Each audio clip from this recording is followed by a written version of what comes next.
जय माता दी दोस्तों, जय श्री हरि। स्वागत है आपका हमारे YouTube चैनल अभव्या वर्ल्ड में। दोस्तों, आज की इस वीडियो में हम आपके लिए कार्तिक मास के शुक्ल पक्ष में पड़ने वाली देव उठनी एकादशी की 3 व्रत कथाएं लेकर आए हैं। पहली कथा के अनुसार एक राजा के राज्य में सभी लोग एकादशी का व्रत रखते थे। प्रजा तथा नौकर चाकरों से लेकर पशुओं तक को एकादशी के दिन अन्न नहीं दिया जाता था। एक दिन किसी दूसरे राज्य का एक व्यक्ति राजा के पास आकर बोला, महाराज, कृपा करके मुझे नौकरी पर रख लें। तब राजा ने उसके सामने एक शर्त रखी कि ठीक है, रख लेते हैं, किंतु रोज तुम्हें खाने को सब कुछ मिलेगा, पर एकादशी को अन्न नहीं मिलेगा।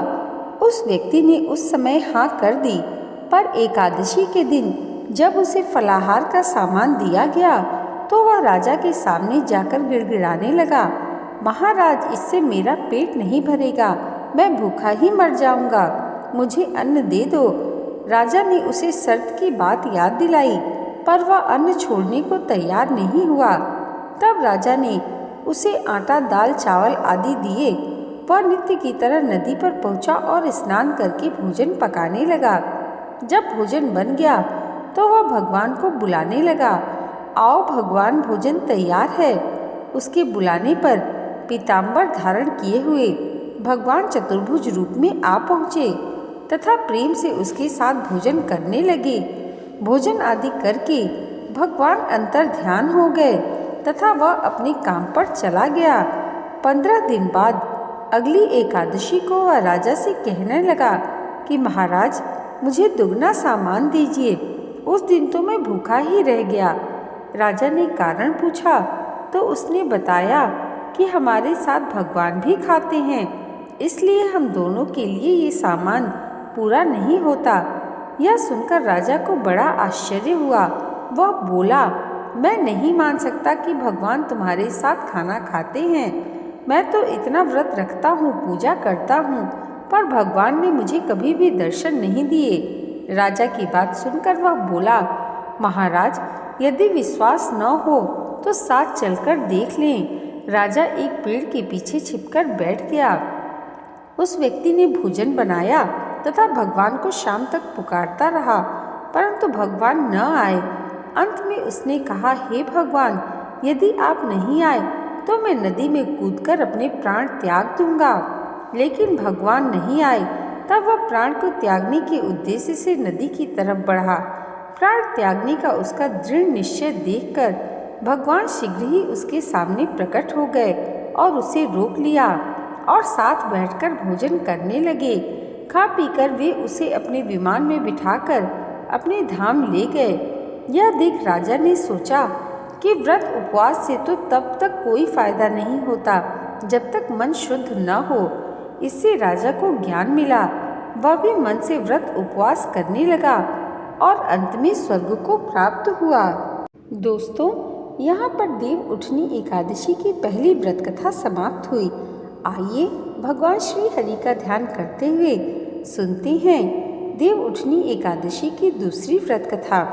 एक राजा था, उसके राज्य में प्रजा सुखी थी। एकादशी को कोई भी अन्न नहीं बेचता था, सभी फलाहार करते थे। एक बार भगवान ने राजा की परीक्षा लेनी चाहिए। भगवान ने एक सुंदरी का रूप धारण किया तथा सड़क पर बैठ गए। तभी राजा उधर से निकला और सुंदरी को देख चकित रह गया। उसने पूछा, हे सुंदरी, तुम कौन हो और इस तरह यहाँ क्यों बैठी हो? तब सुंदर स्त्री बने भगवान बोले, मैं निराश्रित हूँ, नगर में मेरा कोई जाना पहचाना नहीं है, किससे सहायता मांगूं?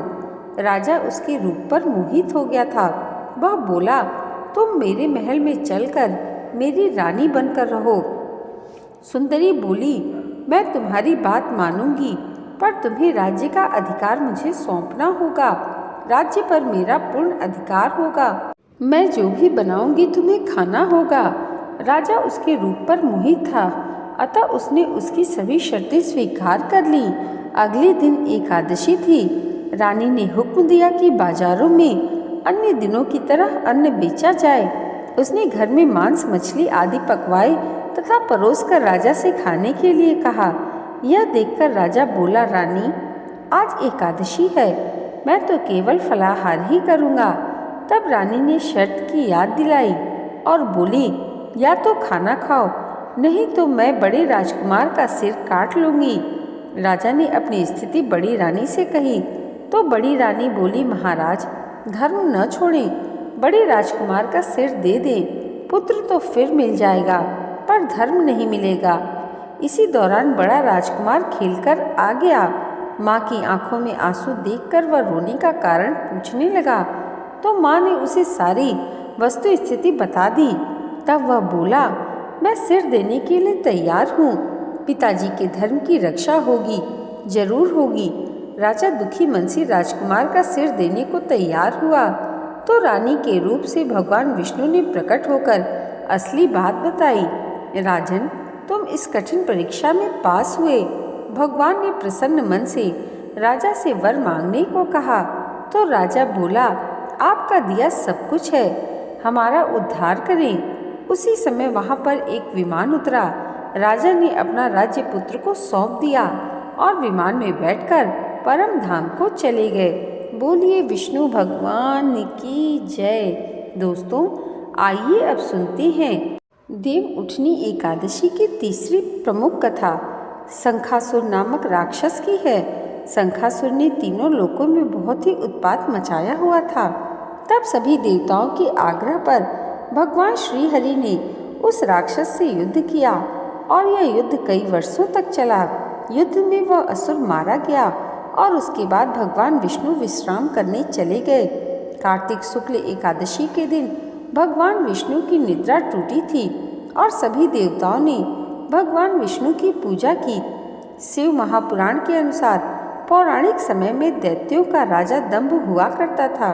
वह बहुत बड़ा विष्णु भक्त था।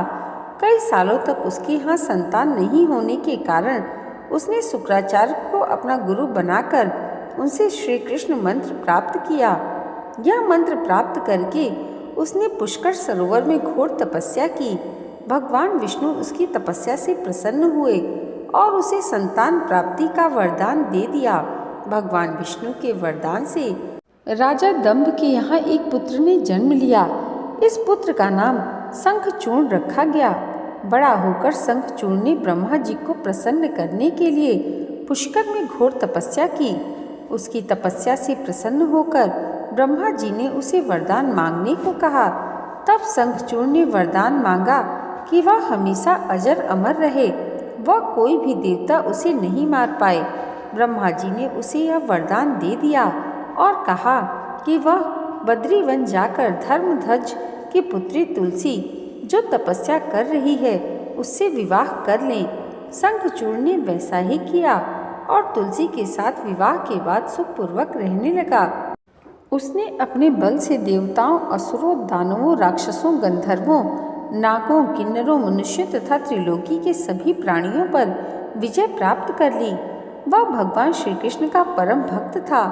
शंखचूर्ण के अत्याचारों से सभी देवता परेशान होकर ब्रह्मा जी के पास गए और ब्रह्मा जी उन्हें भगवान विष्णु के पास ले गए। भगवान विष्णु ने कहा कि शंखचूर्ण की मृत्यु भगवान शिव के त्रिशूल से ही होगी, अतः आप उनके पास जाएं। भगवान शिव ने चित्ररथ नामक गढ़ को अपना दूत बनाकर शंखचूर्ण के पास भेजा। चित्ररथ ने शंखचूर्ण को समझाया कि वह देवताओं को उनका राज्य लौटा दे, परंतु शंखचूर्ण ने मना कर दिया और कहा कि वह महेश्वर से युद्ध करना चाहता है। भगवान शिव को जब यह बात पता चली तो वे युद्ध के लिए अपनी सेना लेकर निकल पड़े।